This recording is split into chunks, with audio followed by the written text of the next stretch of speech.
আজ শিক্ষক দিবস। শিক্ষক দিবস মানেই আমরা স্মরণ করি গুরুদেবদের।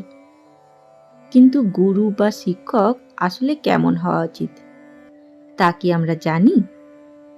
শুধুই বিদ্যা দান করলেই কি তিনি গুরু, নাকি জীবনের গভীর অন্ধকার থেকে আলো দেখিয়ে নিয়ে যান সেই প্রকৃত গুরু?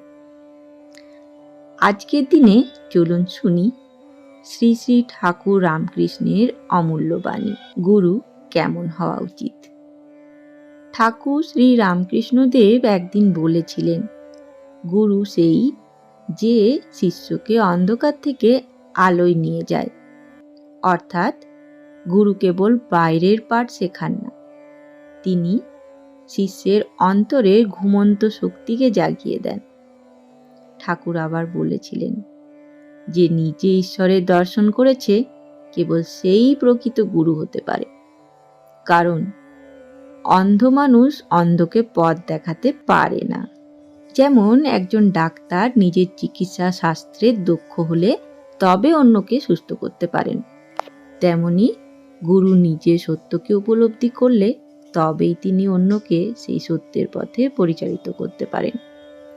গুরুর মধ্যে 3টি গুণ থাকা আবশ্যক বলে ঠাকুর উল্লেখ করেছেন। চলুন জানি কি কি সেই গুণ। প্রথম গুণ, নিরাসক্তি। গুরুর কোনো ব্যক্তিগত স্বার্থ থাকা চলবে না। দ্বিতীয় গুণ, করুণা। শিষ্যের কল্যাণই গুরুর একমাত্র লক্ষ্য হবে। তৃতীয় গুণ, অভিজ্ঞতা। গুরু সেই যিনি নিজের জীবনে ঈশ্বর চেতনা উপলব্ধি করেছেন। ঠাকুর প্রায় বলতেন, গুরু যেন নৌকার মাঝির মতো।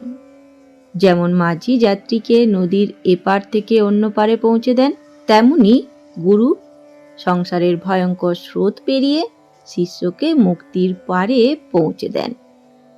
এছাড়া তিনি শিখিয়েছিলেন, শিষ্যের ওপর গুরুর প্রভাব যেন চৌম্বকের মতো হয়। চৌম্বক যেমন লোহাকে নিজের দিকে টানে, তেমনি প্রকৃত গুরু শিষ্যের অন্তরকে ঈশ্বরের দিকে টেনে নেন। এই প্রসঙ্গে মা সারদা দেবীও বলেছিলেন, গুরু মানে শুধু শাস্ত্রের কথা বলা নয়, প্রকৃত গুরু শিষ্যকে নিজের মতন করে গড়ে তোলেন। মায়ের সেই শিক্ষা আমাদের মনে করিয়ে দেয়, গুরু আসলে সেই যিনি শিষ্যের জীবনের প্রতিটি পদক্ষেপে দিশা দেন, ভালোবাসেন আর সঠিক পথে এগিয়ে দেন।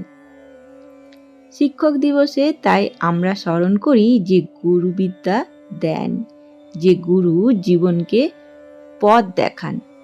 আর সর্বোপরি শ্রী শ্রী ঠাকুর রামকৃষ্ণ ও মা সারদা দেবীকে, যারা আমাদের শিখিয়েছেন প্রকৃত গুরু কেমন হওয়া উচিত। ঠাকুর ও মায়ের বাণী দিয়ে আজকের আমাদের শিক্ষা, একজন সত্যিকারের গুরু আমাদের শুধু বিদ্যায় নয়, জীবনের প্রতিটি ক্ষেত্রে আলোকিত করেন, আর তার হাত ধরে আমরা ঈশ্বরের পথে এগিয়ে যাই। ধন্যবাদ। শুভ শিক্ষক দিবস। জয় ঠাকুর, জয় মা।